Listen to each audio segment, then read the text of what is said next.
Well, good morning. I think I might have to step out here, a bit like Joy, challenged in terms of my height, so you can see me. I'm a little anxious now following such an erudite explanation of the big picture, and I think it's really important that we have that, because I do think there is a problem when we just get back to the technicalities of what we're doing. But my challenge today has been to I've spoken often about work-integrated learning, the practicalities of it, and when Joy asked me to do this, I said, but I want to try something new. So that's increased my anxiety, and I'm looking forward to how you might challenge me when we're past that, when I've passed it, and you get a chance to challenge me. So what I'm going to do is just talk to you what I've perceived about, and my colleague Leslie Cooper, when we were trying to write the book about work-integrated learning, a guide to effective practice. When we tried to do that, we thought we need to be clear. We're all talking about, we started out talking about practicum and then got to the point where we were talking about work-integrated learning as a kind of language to talk about, here you have a curriculum, and some of it happens not in universities but outside of the universities. So we had to come up with an idea. So I'm going to talk to you a little bit about what we thought was involved. Then I want to comment on the state of play, where I see things at the moment. And part of the reason for doing that is I was foolish enough to apply for a grant from ALTC to kind of draw together what they have funded over the last 5 years, and to say, what have we learnt from that? So I'm in that process, so it is a work in process, and I'm hoping that by the time I've finished doing this at the end of May, if I was to stand up in front of you, I might say something very different about the state of play. I'm hoping. I also want to then throw out an idea of where I see glimmers and a hope where things might be going, not totally in a direction, but an alternative direction for us to consider. I'm certainly not thinking about absolutes. And then I'll give you an illustration, outline for you what I think are some of the opportunities and some of the challenges, but I think they've been already referred to this morning. And then we can have a discussion amongst ourselves, which I'll like. So when we were talking about work-integrated learning, we knew that some people were talking about cooperative education, some people were talking about field education, some people were talking about practicum, some people were talking about internships. So we thought, what do we think is involved? Well, for us, we were talking about cooperative education. That's the dialogue we've been having, particularly in the last 4 or 5 years. Particularly in there is the education of future professionals, where there's a clear direction that it's going. And there's that growing interest in service learning. I think really, to get a little at what Stephen's thinking about, that universities, God love them, are actually saying we'd like to have graduates that are people that are willing and able to make a contribution to society. And as part of that, we want them to do some service learning. But that can often get distilled down to a very instrumental thing. We said if they are these, what is the thing that tells us that's what they are, that it's work-integrated learning or practice-based learning? It has a clear purpose. Now that might seem a self-evident thing to say, but in my other life I travel around universities working with schools about their assessment practices. And sometimes in the curriculum, I find something to do with students having placements or going out into industry or going out into the community, but it rarely features in the assessment profile. And I'm trying to show an entire program what it is they're likely to achieve by the sum of all the parts. And they don't assess it. That's fine, but why are they going out there? And people often can't tell me why they're doing it. We just want them to go out. So we thought it had to have a purpose. The partnership between the university and the host organisation we thought was an essential element. The context in which this will occur is important.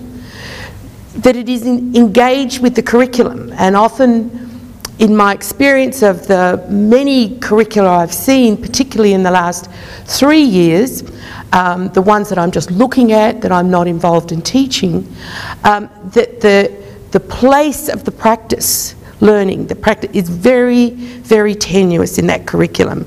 It's hardly mentioned. It sits at the fringes, if at all. There's integration, we felt, was really vital, and I don't think we've explored enough amongst ourselves just how will we know if it's integrated? What does integration look like? The learning, of course, is a central issue, back up to purposes, and that there are systems of support. And we don't mean those systems of support just for supporting the students out in the placement, but support for the whole idea. So that, I'm happy for you to challenge me on that later, but that's how we see it. But the state of play, at the moment, I think we've now come through about 15 years where 15 years ago it would have been hard to imagine many a group getting together like this. And people, many of you that have done the research, done PhDs in this area, really working with programs, trying to develop it up. We have international colleagues here that we can have ongoing conversations with. It didn't happen very often. It was very rare, I think.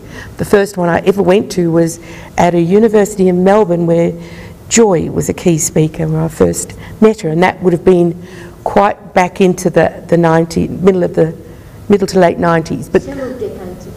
It feels like it, but you know, those were not occasions that happened often. There wasn't a conference, for example, and I think in 2000 at Flinders we held the first, we called it a colloquium, because we wanted the discussion rather than a talking at. So for 15 years we've done quite a bit of this, and professions education and practice education isn't new. It's been around for a long, long time in universities through many courses. You know, medicine has had it, theology had it, law has only just recently had it, but teacher education, it's been happening for a long time. But it was largely what we found in our research at Flinders, that it was very marginalised. The people that engaged with it were certainly marginalised in the institutions. Usually it was a short straw job if you were going to be doing this, the last one in, or a person that was absolutely committed, like the lady that spoke earlier about committed to their profession and committed their career as an academic to supporting that integration of the professional practice and the academic curriculum. And it was really grounded in wisdom of practice. There was little to guide anyone in the way of theory. What we've got now is a lot of investment, particularly by virtue of the ALTC, which sadly we all know is in its last days, that a lot of money was able to be sent out into the community of practice that was interested in practice-based education. And universities themselves, because of political and social pressures, have actually seen, this is something we might want to pick up on. And in the last 5 to 10 years, universities now have mission plans that involve and mention the fact that practice-based learning will occur. And some leaders are involved, and some leaders very genuinely so. I've met people who are PVCs that are really interested in the engagement of the university with the community and in work integrated learning. But they say, but how do I go about it? What do I do? So we can now point also to a huge body of literature on work integrated learning, largely focusing around pedagogy and the design to validate the investment that the universities are now making. And really worrisome for me is, well, every time I go through a whole list of projects, of research, when I look at where the focus is, it's in the areas of health, social welfare, and sometimes engineering, sometimes business. But those outside the health and welfare area, there is not a large will to conduct research in this area. Trends that I see, that there still is an adherence to what Harris and some others have called the singleton model, and I like that turn of phrase, that you get an individual student that's being sent out to an individual somewhere out in a workplace, or there was one study that I found that did focus on a group, but the group was focused on because there weren't enough placements. So a way to get around the numbers issue, getting enough supervisors for students, was to put them in a group. I mean, there were wonderful things occurred, but the motivation came from a very practical concern about how do you give all the students a placement. It's all very single discipline focused. Except for one study in health where they've been looking at interprofessional practice. And when I say looking at, when I have PhD students, I refuse to let them say looking at. You're not just looking at, you're doing something. But really at the moment, interprofessional practice is looking at itself. So what does it mean? And the steps into it are very, very tentative. Everything is very student learning focused. That's not a bad thing, but I want to come back to that a bit later. So I think there is a bigger focus that is needed. Very little attention. When we've done a big lit search just recently, we could not find anything other than some reference to international students, which ultimately has a monetary value placed onto it. Very little interest in the marginalised students, students with disabilities, students who don't have the cultural capital and collateral to be able to go out and work in, to have the everyday conversation. And I've mentioned those other things. And one lovely study, of course, with Norman Jackson, who started to, has started to address really the issue that I think we started to talk about last week, about how do you capture students' wider experience of life in this whole practice education, and in their notions at Sussex University of life-wide education, and his model for that, I think, is something we could very productively have a discussion about. So has anything changed from all of this attention that we've been giving it? I think there have been some changes, that the visibility has increased. People recognise it's happening. Griffith University has tried to look at it in terms of academics, work life and profile. Flinders tried to put it into the profile for promotion for academics, that if you invest yourself in this. So all these little signals that yes, it is something that happens in the university. And it's somewhat visible in the policies and systems, but I still think there's a long way to go. There's engagement of university leadership by virtue of these positions of PVC engagement and different roles that are being created at the senior level, and that's not a bad thing. There's innovation in the different curriculum structures, like Jackson's. There's models of best practice and conditions for effective practice. And that best practice worries me because I remember that Leslie Cooper and I developed one back in the 90s, and then the ones that I see emerging don't seem to be particularly different. So this study I'm doing for ALTC at the moment is supposed to arrive at a model of best practice or effective practice, I would really prefer the term to be. And I think there's a challenge in that for us, and I'd be interested in what you think we need, and it needs to go beyond what we've been talking about up until now. And there's a deeper and more detailed understanding of the various stakeholders, professional accreditation bodies, host organisations, and students and academic staff. So one of the questions I asked myself having looked at this, are we trying to invent a better mousetrap? I might actually link that back to a little to Stephen's notion of, constantly trying to improve what we are doing, but keeping the gaze too narrow. Because we still adhere to this singleton model. And through sort of an apprenticeship, which kind of taking a Fordism approach, that we've got this really efficient system going, we've put all the things in place, don't disturb it, because now we know how many students we can get out in a certain period of time, and that's the kind of pressures that are upon us. That's the real world we're living in. And still with the singleton is that notion of the master and apprentice, with the risk that practice continues to make practice without that dynamic relationship between theory and practice. I don't think university policies and systems have changed enough to recognise the place and the value of practice-based learning, that they've only tweaked at the edges and that something much more needs to happen. And it doesn't really recognise, when you look at curriculum, it still really doesn't recognise that up to at least a third, in some places close to a half, of students at some point in any year are out in the community as a major part and significant part of their curriculum. The place I'm going to really focus today is the partnerships between the host organisations and the university. And while some of those have improved and there's been some very substantial memorandums of understanding between universities or faculties and particular parts of society, I don't think that much has changed really in the ways that host organisations, their component parts, and universities themselves relate to one another. I don't think they're in part of the curriculum decision making. I don't think that we from the universities are out there understanding enough the workings of the host organisations.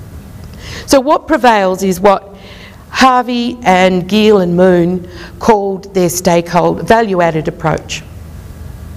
And a value-added ethos focuses on tangible and short-term returns. The students expected to go out there and adapt to whatever the very different circumstances. I'm glad that Kay's here, because Kay was, Edgecombe over here, was very much part of my early journey into really starting to look at this whole practice-based learning. We were in a school of nursing. I'm not a nurse.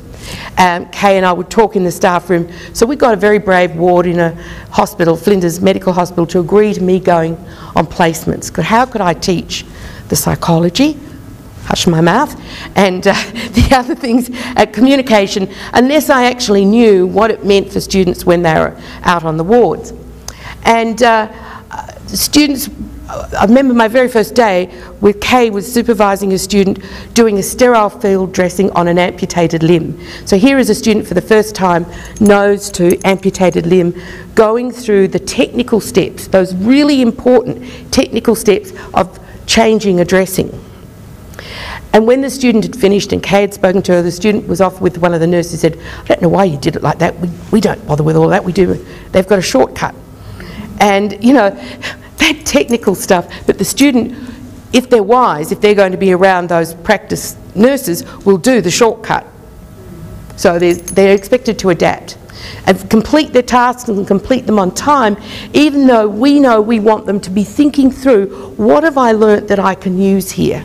Which is going to mean doing that task takes so much longer than the rapid compiled thinker that a experienced professional is. And employability skills are just caught on the job, and I'm not going to read the last because I'm sure you've read it, but I feel those are really important issues. But can we do more than what we've done to now? I think we can. I think we need to cross those disciplinary boundaries, those silos that lock students into this notion of here's some theory, now I'm going to try and put it into practice in this limited context. We need to actually attend to the legal and ethical issues, because we didn't find anything of that anywhere in any of our searches. Equity issues that need to go beyond international students. And I want to focus today on paying greater attention to the stakeholder ethos. Stakeholder ethos, according to Harvey and his colleagues, emphasises the learning. It adapts a longer term view. So it's not just completing the tasks and getting the technical tasks right, but it's knowing the context in which you're working, all of those elements. Critical is seeking mutual benefit for all the stakeholders. I think they come back to that so many times, and it's really, and I've said it many times, and Moody actually told us that if that mutual benefit breaks down, The benefit to, there's a good reason for the host organisation to be in it, there's a good reason for the student to be in it, there's a good reason for the university to be in it. If that breaks down for anyone, the whole thing starts to unwind and fall apart.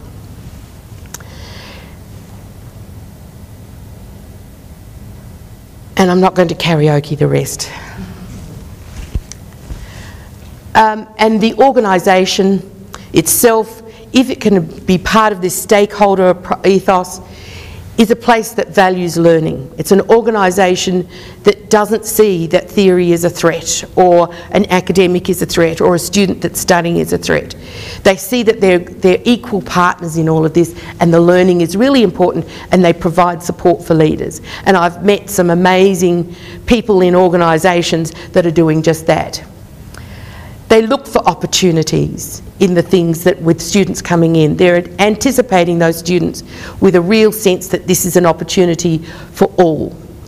And that the partnership between, their partnership with the university is very authentic. They feel they have a voice in the university as well as in their own organisations, and there's careful monitoring. There's a shared vision. This is one I took from, it came out of service learning in the United States, once again in the health field, where they had worked very carefully at trying to establish these stakeholder ethos. So there's a shared vision, and they even said in some cases the vision of the university and the major mission of the university and the host organisation began to change because they'd come into partnership. They could see such value in their partnership that they'd tried to change, they definitely went about changing it. There's multi-levelled relationships. So one of the things we often discover, that a university sets up a memorandum of understanding with a host organisation. It's at this high level. Then the student goes out and somebody says, well, what are you doing here? And it hasn't been conveyed down. Or there are people in the university that have really great relationships with colleagues in a host organisation.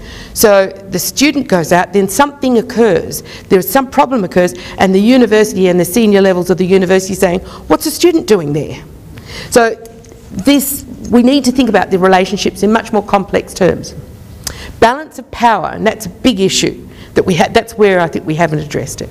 The balance of power between the university and the host organisation. Sharing of strengths of resources. And I like this one here where it says shared credit for all the partnership's accomplishment. So the university doesn't write it up as something and publicise it as something they do, but it's something that's a joint enterprise, and the value of all those involved is recognised in whatever is public, and the contribution. So one of the things I did once when I was trying to do this is then focus my research around partnership research. One of the things I did find that there has been some delightful research where people have looked deeply at the relationships and what's important, and the concerns of industry. And in summary, what I got from these, and there are quite a number that are well worth reading, that this collaboration needs to be a very conscious and intentional part of the will process or the practice-based learning, setting it up.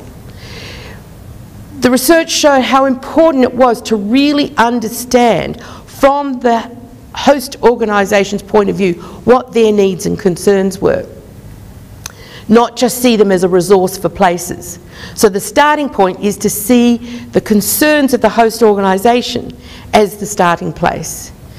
That resources need to be spent on those setting up reciprocal and trusting relationships. And to go in before that trust has been established is often to undermine what could be accomplished. And a willingness to adapt and preserve the relationships leads to trust and reciprocity. The study by Breen was just a delight, where she talked about the interrelationship between the notions of trust and reciprocity. And the kind of things that Stephen's talking about is being there for the good of the other as the starting point, not to get this place that is just, so because we've got to place a number of students and we're running out of places. Can we get it? And I know it drives us. If we're honest, it drives us. But she eloquently talks about how once there's trust and reciprocity, that constantly feeds upon itself and more is generated. So I want to do a little blue skies thinking here, because I haven't done this. I want to suggest we could consider enterprise programs. The starting point is starting with the relationship, not trying to get the placements. Who are the organisations that we want to establish a sound relationship before? And as I said, the driver is not a concern for student learning at this point, but a concern for establishing a reciprocal relationship. We're adapting and being flexible. We work about the vision that we have for the program overall. And we set in place a system by which we will review and evaluate our relationship. So, we're going to take an entire enterprise with all its multiple activities and functions. So, I also want to add another dimension to this notion of the relationship, is to take an interdisciplinary or interprofessional approach, such as health is trying to do. And I think that's got some really important rationale behind it, because we need to increase the authenticity of the student experience. They're not going to go out and work. Nurses don't just work with nurses. Scientists don't just work with scientists. Civil engineers don't only work with civil engineers. Lawyers don't just work with other criminal lawyers or constitutional lawyers. And it's to increase the opportunity to experience contestability for the way their profession works, and to provide an alternative to the practice-making practice in the apprenticeship model that Britzman beautifully discusses in education. So I'm going to take an example, and I've picked the Adelaide Zoo, because it's not health. Also because my stepson is the Director of Conservation there, and we've had many a conversation that I could draw upon.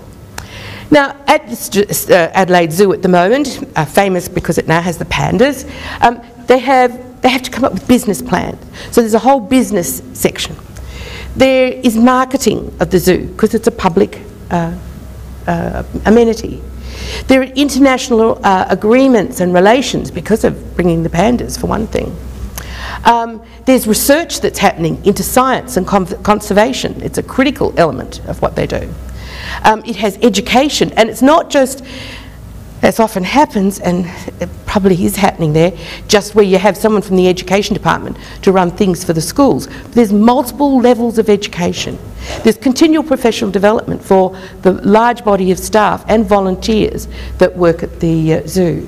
There's community education to bring them along with notions of conservation and the other mission statements of the zoo. There's school-based education, and there are a lot of people doing their honours, masters and PhD research in partnership with the zoo. There's also tourism involved, and there's veterinary services, to name a few. There could be more. So there's multiple needs, all of these that are part of their big plan of where they're going. We can recognise multiple parts of the university in such a plan, in such an outline. Well, there's two ways we could go. If we're going on our current common practice, popular practice, you'd have the driver of student accreditation. So clearly you'd have a veterinary science with the veterinary services. Rarely will schools ever put as a placement someone to go to the zoo, though I imagine a number of our students would love to have that. So you could see that, but it's one-on-one. The departments in the university vie for I've been in parts of the university where they will hold their placements to their chest, even within the one faculty that biological science doesn't want environmental science to know the organisations they've got, because they might lose those placements. So there's a vying for placements by departments, and it's episodic. Whatever they do is going to last as long as the student's placement, and then they move on.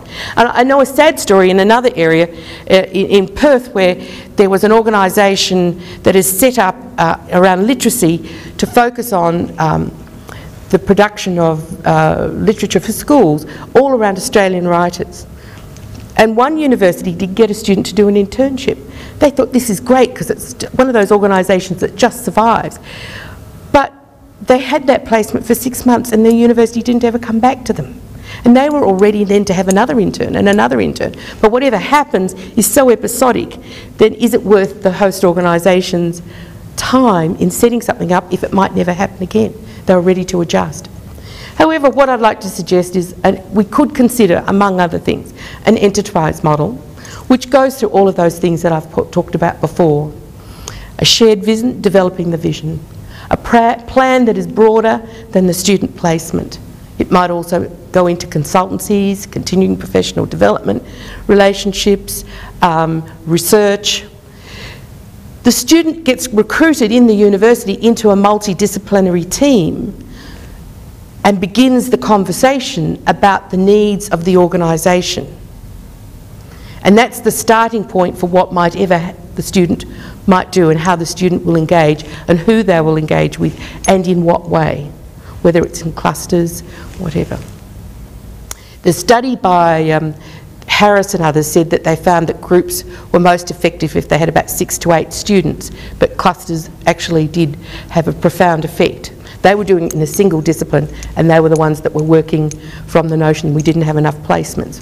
But so that one is a really worthwhile study to read. They're inducted into it, there's a negotiation of the plan of action, and there's ongoing transitional arrangements. So some students might be there for longer periods, but the university and the host organisation look at the timing so that whatever is done is not just dropped once it's gone. So is something like this new? And I haven't gone into the deep detail, there isn't time, and I think I'm going over my time, so I better be quick. There is some things happening. There's lots of trials in the health sector in interprofessional learning, and that means negotiating with the host organisations. Kay's notions of the dedicated education unit, which looks at the nursing part of a dedicated education, of a ward or some other health facility, where it takes into account the broad concerns, and I think that's an early forerunner of this. Probably one of the reasons, part of my history that brought me to this. Service learning partnerships in the health sector in the USA are really driving in this direction. They're looking at the broader values. And there's an emerging body of research and pilots. They're all tentatively putting steps in this direction. So I'm not come up with anything original, except that it is very nascent at this period. But with all of them, it's questionable whether they begin with the enterprise interest, which is what I'm advocating, that they engage the external partners in internal planning and negotiation, like what is happening in the preparation of the students before they go there and the links between their classroom learning, their course learning and what they're going to do. The power relationships I still think are very separate, that each has their domain and there isn't any crossing over. And I haven't seen any with ongoing transitional arrangements. The potential benefits that I think it's going to be much more authentic and complex relationships that we have with our communities or host organisations. I think we need society to trust us in universities more, but we need to do something that makes them feel that they can trust us. We were upset last week at the comments about the patches. I haven't seen anyone with patches for a long time, but people with no sense of what goes on in the real world. But in some ways we've brought some of that on ourselves.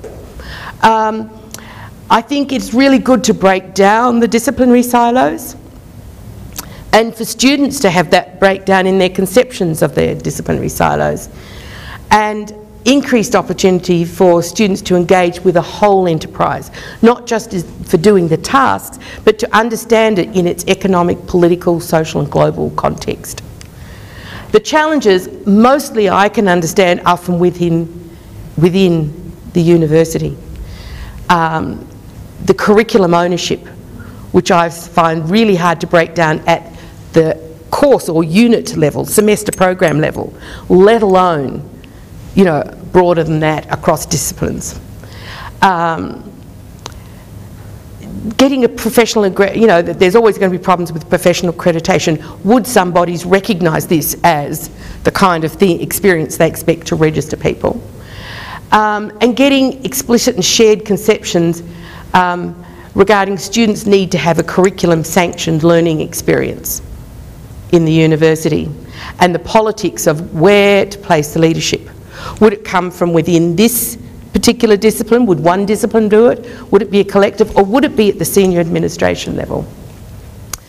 I think this is how we're still working. Some will have seen me do this before, that we're gazing at one another, from the host organisation to the university. Maybe we're the one inside, or maybe they're the one outside. But we're trying to complement one another, but it's still the very dualistic and value-added approach through most of what we're doing.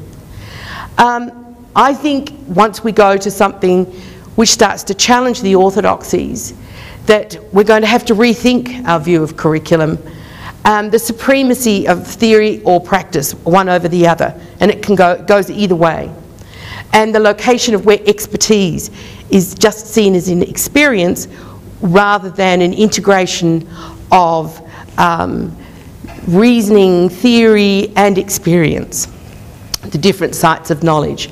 And diversity is often regarded as deficit. We need to challenge that. I'd like to see us get into a synergistic partnership where with these balancing people, if they move one part of their body, the other has to do a counterbalance. So those kinds of synergistic relationships where we're committed largely to mutual benefit, the common good. And I'll finish with this, but it's about change, and whenever there is change, there's likely to be a storm. And I'll finish there.